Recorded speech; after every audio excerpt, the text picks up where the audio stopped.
I smoke too much, I drink too much. I tell myself that I can't stop now. We could see clearly now.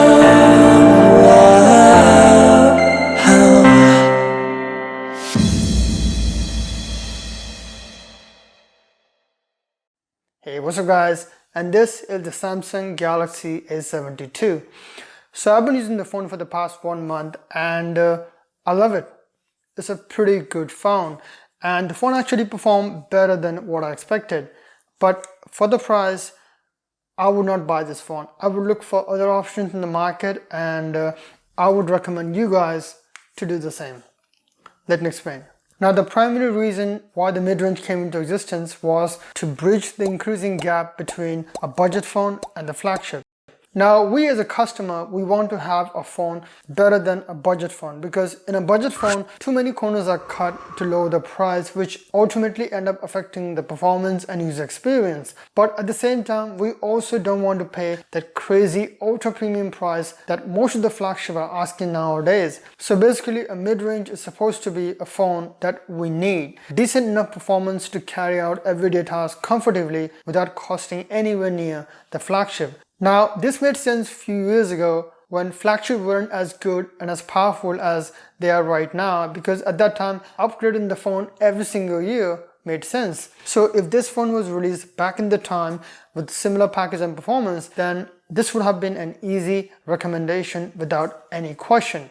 But this is not 2015, 2016. This is 2021. And right now, flagships have become so awesome that there is absolutely no reason to upgrade the phone every single year, because the performance difference or the performance improvement between the successive generation have remained relatively small. But because of the competition, companies, they are under pressure to release the new product no matter how small the improvement is. But when they do that, it actually ends up lowering the price of previous generation, which create a new opportunity for us consumer to pick the smartphone from. For instance, take the Galaxy Fold. Now the Galaxy Z Fold 3 is about to release in August 2021, and when the phone will hit the market, the price of Galaxy Z Fold 2, which is already going down, will go down even further. And that will make the Galaxy Z Fold 2 an even attractive phone, because the price is everything, as it affects the overall looks of the phone, it affects how the phone will do in terms of sales,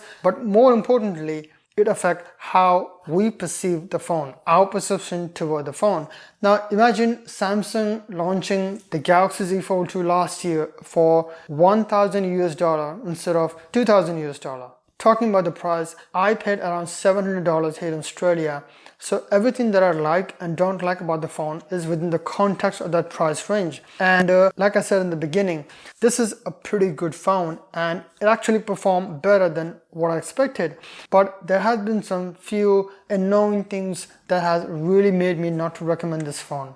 Like the 90Hz display definitely makes a difference.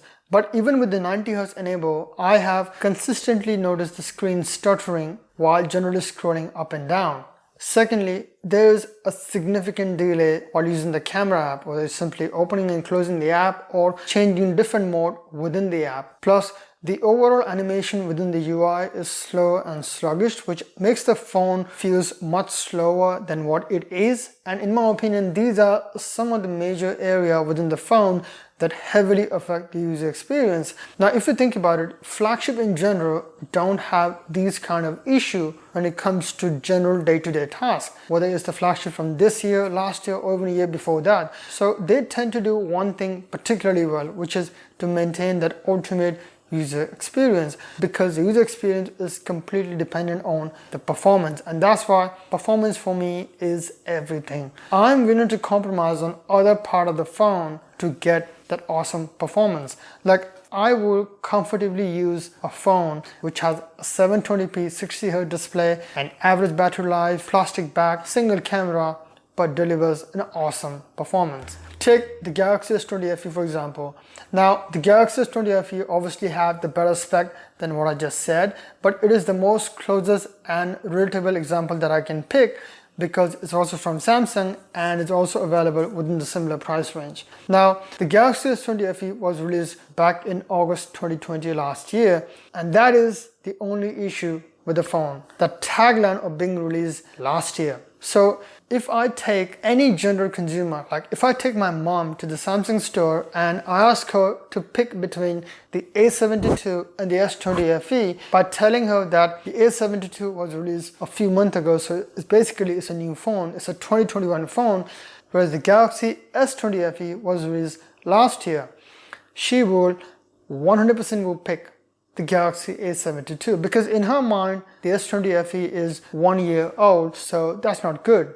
The new phone, which was released a few months ago, is a good phone because it's new, and that's what Samsung is trying to do, making this phone an attractive, easy to sell package to hide some of the performance flaw in comparison to other better phone from last year by making a new phone. Because the A72 is such an attractive phone that from the very first moment you see the phone, you will notice that big 6.7-inch edge-to-edge display, that in-display fingerprint sensor, not one, not two, but 4 cameras at the back with that 64 megapixel sensor, that matte and soft finish at the back with attractive color option, that massive never-ending 5000 mAh battery, and that crazy loud and clear stereo speaker setup. I get the idea that if you use the selfie camera on the inside, you kind of get the big viewfinder. But none of them are the core foundation for the ultimate user experience.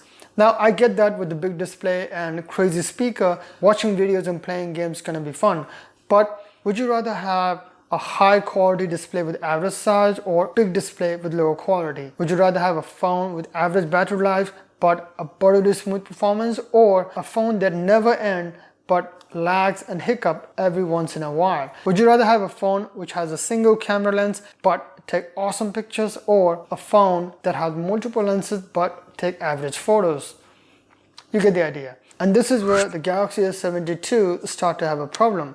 You see, in 2021, the Galaxy S72 is not just competing with mid-ranges from other manufacturers. It's actually competing with a group of smartphones within a similar price range, and that group include flagship from last year. And my motto is, a flagship is a flagship. For instance, Apple will release the 2021 iPhone later down the year, and that iPhone will have the best performance, best cameras, and overall best user experience for 2021.